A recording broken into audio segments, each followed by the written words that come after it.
ఈ రోజున నషాముక్త్ భారత్ అభియాన్లో భాగంగా ఒక ర్యాలీ కండక్ట్ చేయడం జరుగుతుంది. ఈ ప్రోగ్రాంలో ముఖ్యంగా 17th నుంచి 27th దాకా కంటిన్యూస్గా 10 days ఈ డ్రగ్స్కి అగేన్స్ట్గా అవేర్నెస్ కల్పించడం కానీ, దీని మీద ఉన్న కఠినమైన చట్టాలు ఎట్లా ఉన్నాయి, డ్రగ్స్ మహమ్మారి బారిన పడితే ఏ రకమైన ఆరోగ్య సమస్యలు వస్తాయి, వీటి మీద రకరకాల అవగాహన కార్యక్రమాలు నిర్వహించడంతో పాటు కొన్ని essay writing competitions, elocution competitions ఇట్లాంటివి కండక్ట్ చేయడం ద్వారా యువతలో ఈ మెసేజ్ సర్క్యులేట్ చేయడానికి రకరకాల యాక్టివిటీస్ టేకప్ చేయడం జరిగింది.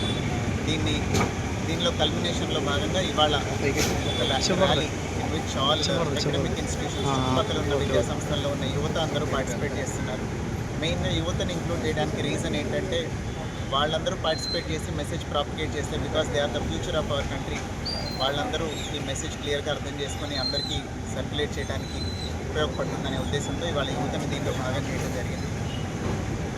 కంటిన్యూస్గా యాక్టివిటీస్ జరుగుతున్నప్పటికీ ఈ 10 రోజులు ముఖ్యం. ఎందుకంటే అన్ని డిపార్ట్మెంట్స్ కూడా, women and child welfare department, specially abled department, అట్లనే revenue department and police department special efforts ఈ 10 రోజుల్లో ఎక్కువగా పెట్టి ఇంకా మెసేజ్ విస్తృతంగా జనాల్లోకి వెళ్ళడానికి కృషి చేయడం జరిగింది.